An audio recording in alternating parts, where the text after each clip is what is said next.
The Indo-Pacific vision was first introduced during the Trump era and has now become a strategic centerpiece for the United States under Biden.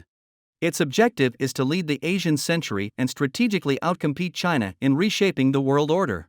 However, as things stand, China seems to be the one effectively realizing this carefully crafted American vision. Although initially proposed by Trump, there wasn't much vigorous pursuit during his tenure. It's only under Biden that the Indo-Pacific vision has been regarded as a strategic focal point for the U.S. In this video, we'll delve into the American-proposed Indo-Pacific strategy and its vision, discussing the following. 1. What is the Indo-Pacific strategy? 2. Indo-Pacific strategy, a complete failure. 3. The future of the Indo-Pacific region. 4. China's assistance in achieving America's dreams.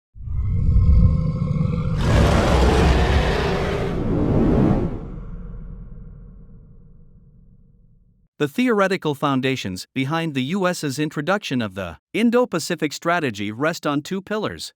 First, it acknowledges the 21st century as an Asian century, where the U.S. naturally seeks to lead.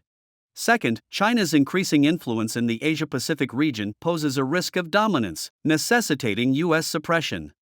Essentially, the Indo-Pacific strategy was crafted specifically to suppress and contain China. Of course, this hinges on the U.S.'s ability to establish an anti-China coalition in the region, at least by sowing discord between China and the countries within this sphere. Hence, since the Obama era, the U.S. has been shifting its strategic focus eastward. The Indo-Pacific strategy is essentially an upgrade of Obama's Asia-Pacific strategy. The Indo-Pacific region encompasses a vast area including East Asia, South Asia, the Western Pacific, and the Indian Ocean. The idea is to suppress China while leading the development and prosperity of the Indo-Pacific, thereby fortifying the U.S.'s strategy for global dominance. It's truly a case of killing two birds with one stone. To propel the Indo-Pacific strategy, Biden proposed the Indo-Pacific Economic Framework while also abolishing the Comprehensive and Progressive Agreement for Trans-Pacific Partnership, CPTPP. As complementary measures, there's active promotion of smaller entities like the Five Eyes Alliance, Quad Dialogue Mechanism, and the Trilateral Security Alliance. As reinforcement, there's the proposal of a knockoff version of the Belt and Road Initiative titled Building Back a Better Future, aimed at isolating China and establishing a new so-called free alliance. Simultaneously, this could draw Europe into the Indo-Pacific strategy for America's benefit. Investment, alliances, confrontation have become the three principles of America's Indo-Pacific strategy. This strategic design targeting China is undeniably cunning, appearing to have a well-thought-out plan. However, implementing it has proven to be exceedingly challenging. The Five Eyes Alliance, Quad Dialogue Mechanism, and the Trilateral Security Alliance not only lack unified strength but also struggle to gain momentum. They've essentially become all talk and no action. While the EU proposed its own Indo-Pacific strategy and introduced its infrastructure competition plan, it declined to fully cooperate with the US in suppressing China. Furthermore, it resisted falling under American control through these initiatives. As a crucial pillar of the Indo-Pacific vision, ASEAN not only outright refused to align with the US, but also actively upgraded cooperation with China. Though the Indo-Pacific Economic Framework has been established, it's practically stagnant. Importantly, the RCEP cooperation is gaining significant traction. Under the frameworks of RCEP and the Belt and Road Initiative, China's collaboration with ASEAN nations has achieved tremendous success. Recently, the U.S. aimed to escalate tensions in the South China Sea using the Philippines as a pawn, hoping to disrupt China's relationship with ASEAN. However, regardless of U.S. meddling or the Philippines' actions, ASEAN, as a whole, simply emphasizes stabilizing the situation, paying no heed to provocations. Moreover, Singapore, an influential ASEAN member, is drawing closer to China instead of drifting apart. The upcoming visit of Chinese leaders to Vietnam, a nation the U.S. has been trying to court, signals strengthened Sino-Vietnamese relations. Importantly, Vietnam won't become a pawn or proxy for anti-China actions by the U.S. China is assisting Cambodia in expanding port facilities, with Chinese warships visiting the area, indicating China's deepening military ties with ASEAN nations. This move is evidently aimed at balancing U.S. military actions, which might explain the recent confusion in American statements. Crucially, ASEAN nations, for the most part, haven't reacted, indicating that the narrative of China being a threat has lost its divisive impact.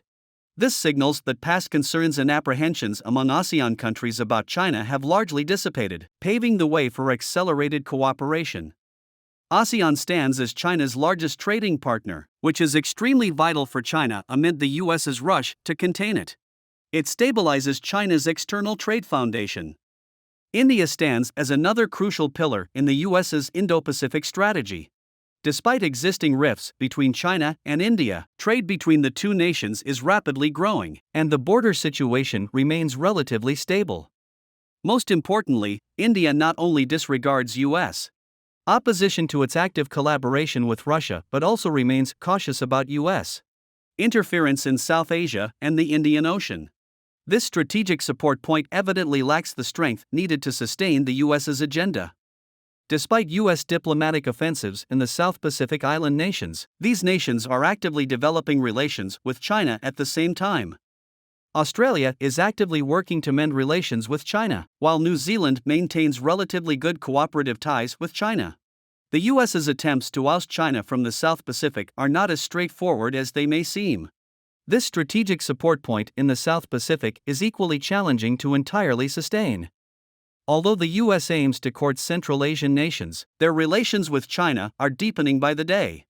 It's doubtful the U.S. stands a chance in competing with China for Central Asia. Although the Middle East isn't part of the Indo-Pacific strategy, it remains an integral part of the Asian region. Besides the continuous deepening of strategic cooperation between China and Middle Eastern countries, mere adjustments in U.S. Middle Eastern strategies and support for Israel's massacre in Gaza have exacerbated the divide with the U.S.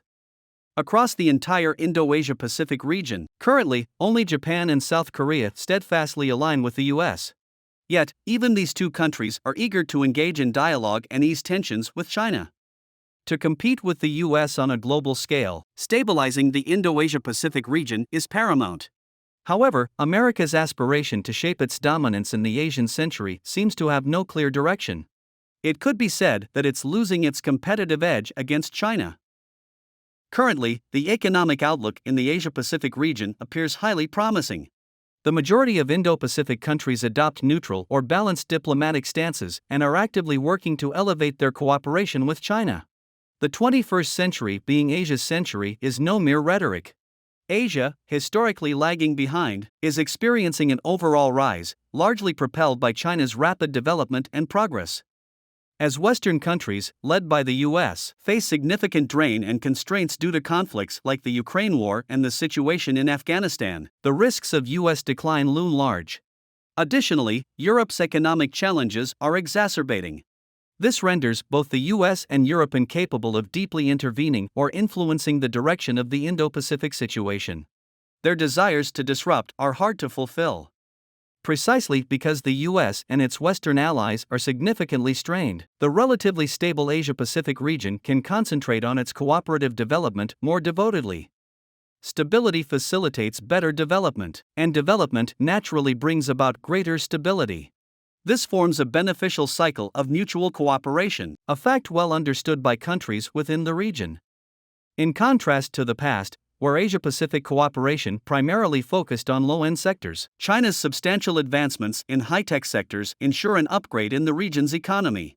Crucially, this could to some extent break away from the technological dominance of the West. The U.S.'s Indo-Pacific strategy envisions a free, open, closer, more prosperous, secure, and resilient Indo-Pacific. However, the U.S. neither can nor desires to invest but merely offers empty promises. Forming alliances becomes naturally challenging. Resistance and opposition hinder confrontation. Achieving this vision solely through American efforts is implausible. This Indo-Pacific vision can only be realized by China.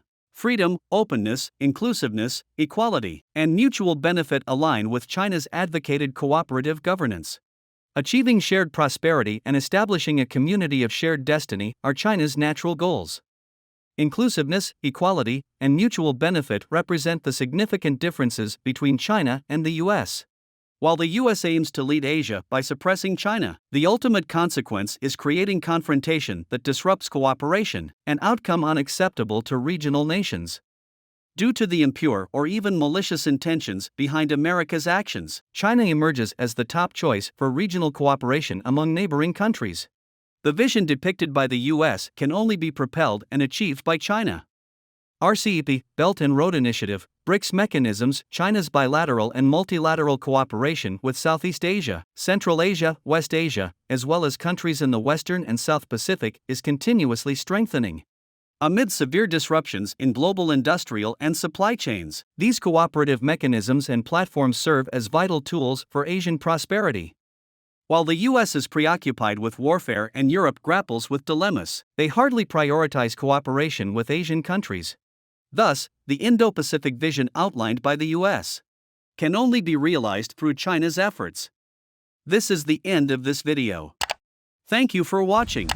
Please like, subscribe, and comment. We genuinely appreciate your support.